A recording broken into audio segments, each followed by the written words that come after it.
The O-rings and backup rings are placed onto the piston.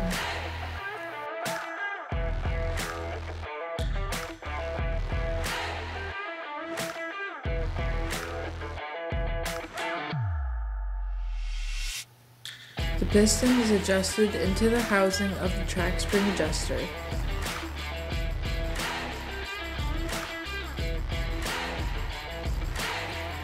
The dust seal is adjusted into the top of the track spring adjuster.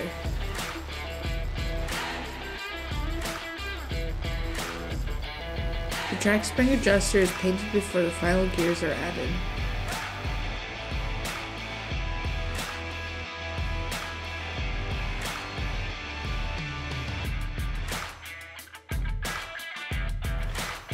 The fill valve and the relief valve are placed onto the track spring adjuster.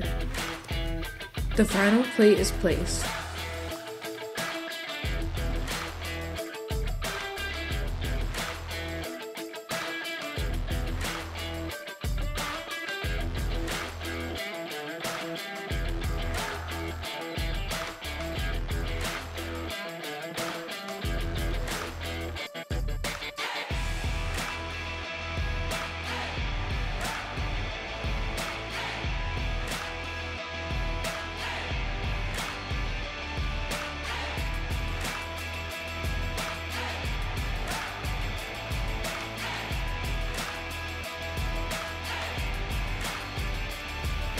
The track spring adjuster is complete and ready to ship.